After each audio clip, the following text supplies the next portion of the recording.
Also joining our conversation all morning long. Good to see you, sir. We've got SureVest CEO Rob Luna. Obviously, earnings is the big story. We have had a record rally in the first 6 months of this year. These valuations of these companies are sky high, and the earnings estimates that I've been going through are sky high. There's a lot of pressure on these CEOs to deliver, can they? This, Rob, what do you say? Yeah, I agree. I mean, if you looked at Levi Strauss, they actually reported last week, not that they're a huge company, but an indicator of where the consumer is. They actually blew away numbers. The stock responded really well. And that was one of my biggest concerns, Cheryl. When they come out and meet these high expectations, how are the stocks going to perform? I think we'll find out tomorrow with the big banks reporting. Probably my biggest concern, though, because as you said, valuations a little bit high, expectations high. We're going to have to see and wait what we get out of Goldman and JP tomorrow. Yeah. Rob, what do you say to that? Because we're talking about if the lawmakers in D.C. do this, you're looking at a 15% minimum corporate tax rate jump. Yeah, I mean, well, as you know, Cheryl, it's a lot higher here in the U.S., and they're talking about taking it higher. So I think in terms of the U.S. position in global competitiveness, I don't think it's a bad thing long term. To Jeff's point, shocker that corporations don't want to pay higher taxes. That being said, we are in the middle of a pandemic. We're starting to see a resurgence of that, especially in certain countries. I don't know that now's the time we need to raise taxes, but long term, 15% I don't think is a huge issue for markets. I think they're joining left and right. They're joining at a level that nobody, I guess I could say this on your show, it's takeonbigtech.com, takeonbigtech.com, and they're joining like I don't know, I guess probably most of these class actions have never seen before. And what it is they're taking away your freedom of speech. They're taking away your right to speak.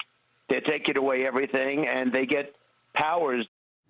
The real issue, Rob, and I'll point to you to the Wall Street Journal op-ed on this exact topic, and it says, it's a commentary piece, Trump can win his case against the tech giants. The companies censor on the government's behalf. There's ample precedent for calling this state action.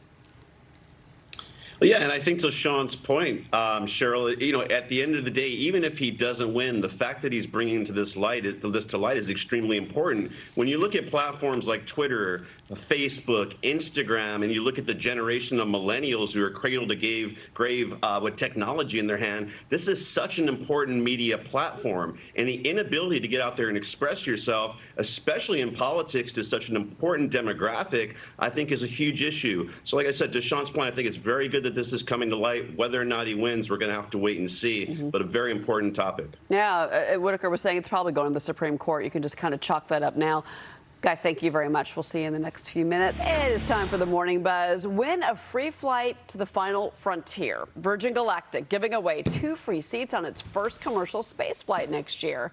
This coming on the heels of founder Richard Branson's flight to space over the weekend.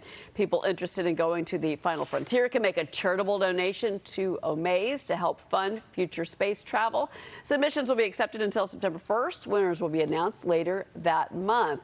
Rob, what's so interesting, I think, about this is now we've finally seen Richard Branson in space. And I think the images, to me, in my mind, say that this means that we're going to see a big business coming about from space tourism. What do you think? Yeah, no, absolutely. I mean, at $250,000 a pop, and apparently there's hundreds of thousands of people that are lined up to do it. I think it could be an extremely profitable business. And, kudos to Richard Branson for being the proverbial guinea pig to get on there, get ahead of Musk, get ahead of Bezos. And now that they're giving it away free, that's going to be pretty exciting for people. But, for me, Cheryl, I'm afraid to even get on a hot air balloon, so you couldn't pay me $250,000 to sign up for that. To the edge of space, the billionaire mogul and his 5 crew members climbing more than 53 miles above the surface of the Earth this weekend.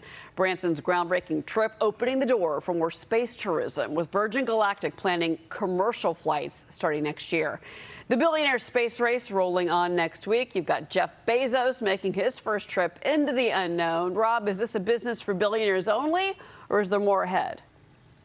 I think, Cheryl, quite honestly, for now, it's going to be billionaires at the price of $250,000 per trip, unless you're one of the lucky winners of this lottery that they're putting together. It's going to be pretty restrictive. That being said, just like any new technology, more than likely those costs will come down. It seems like there's a lot of demand for it, so we'll have to wait and see. The debate over return to work. Google employees set to head back into the office today while tensions rise in the financial sector. Banks like JP Morgan and Goldman Sachs want everyone in the office. Then you have Citigroup taking a more relaxed approach. And the debate is leading to what some are now calling the Great Resignation, with millions of people set to leave their jobs. Rob Luna, let me bring you into this because you've got people that are going to say, I don't want to be at home anymore with my spouse and my children. Yeah, I think that's true, Cheryl. And I think, to this point, look, COVID lasted for a very long time. When you have something that's a year and a half, almost 2 years that we're headed toward, that's a psychological shift and change in society. So I, for one, really do not believe that we're going back to business as usual. I think more of this hybrid approach is what companies are going to be adopting. And look, a lot of these companies actually became more profitable. People aren't traveling as so much. Those budgets went down. They're not opening and taking as much office space. I actually think this is a good long-term thing for society, a good long-term thing for corporate America. But yeah, of course, more people are planning to go back in the fall. They're going to get in there, decide whether they like it or not. But, the idea of just being able to work from home in your underwear for the rest of your life, I think those days are gone. More of a hybrid approach is what I would expect. That visual. Oh, gosh. Okay. Here's your morning mover. That is Didi. The stock is under pressure yet again. It's down about a little more than 3.5% right now. The company says that it's going to be taking 25 apps in China down after the cybersecurity crackdown by the Chinese government. They're warning the takedown is possibly going to have a negative effect on revenue. Rob Luna, this is bad news for folks that like Chinese stocks. I'm sorry it is.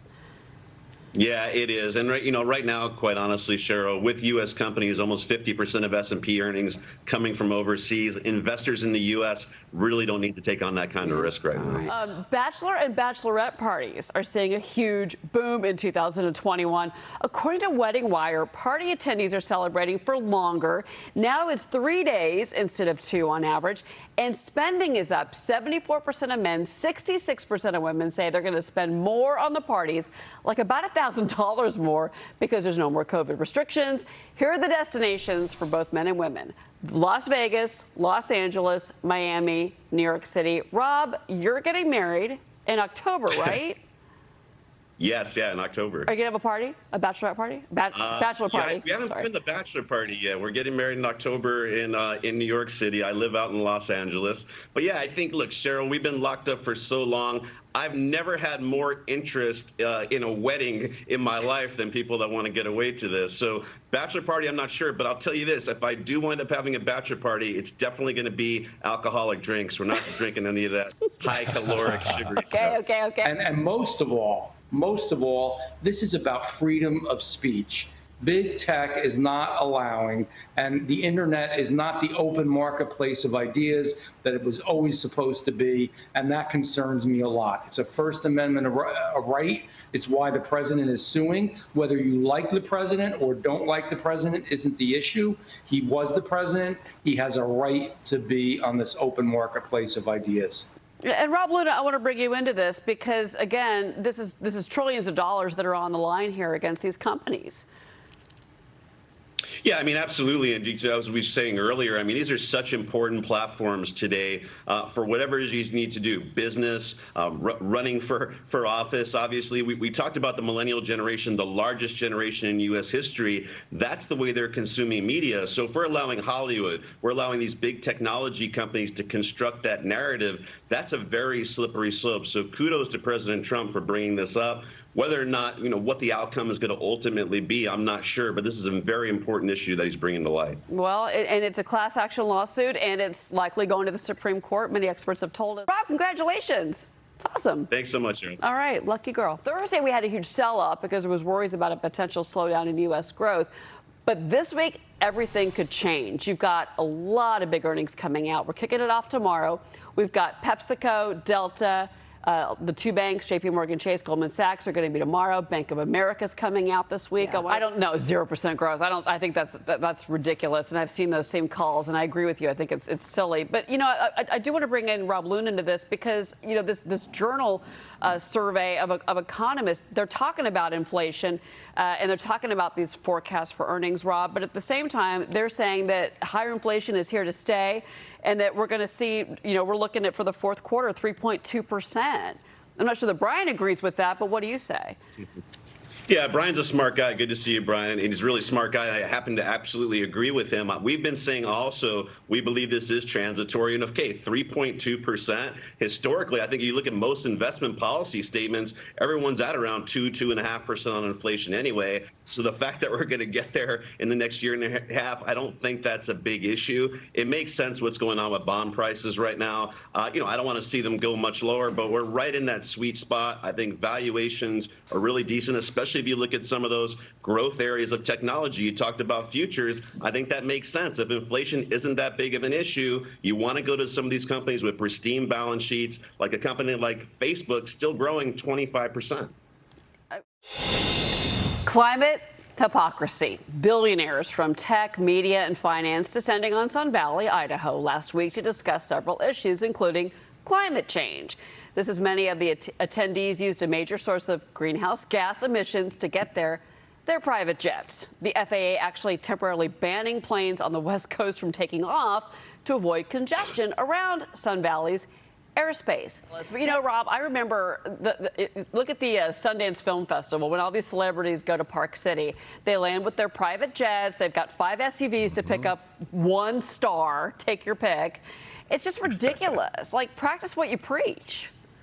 Yeah, no, I agree. And I mean, if it isn't a scooter, Sean, I think commercial airplanes still go to Idaho. Last I checked, so they could have at least airpooled with some other people to get there. No, but yeah, this is. I think general society is sick of this. This whole idea of now that you've reached the top, let's pull a ladder from everyone else. Let's have this conscious all of a sudden about everything. But behind closed doors, we saw with our governor here during COVID in California. Behind closed doors, he's in a room with 12 other people at one of his wineries. Yet everyone else is locked inside their home. This is just a continuation of this type of behavior. Rules for thee, not for me. Exactly. And more in one batch, basically. That's right. We will get more per batch, and so overall we can produce more of them in a certain amount of time. It's nice to see these companies, Grady, say, okay, we need another solution. We can't be dependent on global production. We can't be dependent on overseas companies to make these chips. We've got to take it back and bring it here at home to our country. Rob, what do you think about this? Because, I mean, Grady's right. I mean, what we've seen with cars, what we've seen with, it's everything. I mean, it's literally affected everything. Bicycle production. Not kidding. There's a bicycle shortage in this country. Yeah, no, you're right. I mean, Mike, these chips are really the new essential commodity that we need to have, the new oil, if you will, because with this Internet of Things, Cheryl, everything now has a sensor in it. So everything's being tied to a chip. We need these. We heard we're only producing about 12% of those now. So when you look at it, that's why I think as a stock investor, obviously, if you look at the semiconductor industry, up 19% this year. If you look at some of the more innovative companies like NVIDIA, almost up 60% this year. I think this is going to be a continuation because, like I said, this Internet of Things, we're going to need more and more chips going forward. So I think there's a pretty clear runway for these companies that are producing. Yeah, no. I think I'm glad that Grady is focused on that story today. I think it's really interesting, and I think it's a good thing.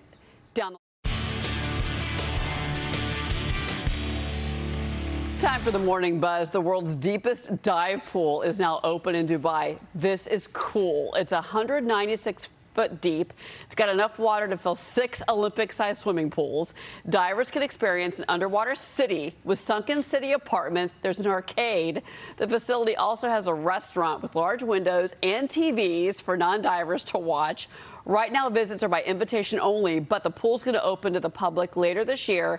I mean, where else but Dubai, where they've got, indoor skiing and everything. I think this kind of fits the bill for the measure of excess that we see going on there. You got cop cars that are actually Ferraris over there. So this all kind of makes a lot of sense. But poor Poland, right? I think they had the record set prior to this. What does anyone go into Poland for now that you can go to Dubai to swim? Yeah, I don't know. I mean, Exactly. I wonder if this is going to be kind of a trend. Like, can you see like the uber rich saying, well, maybe I can build an uber deep pool and put a bunch of fancy stuff in it. I just think like it's going to start a trend.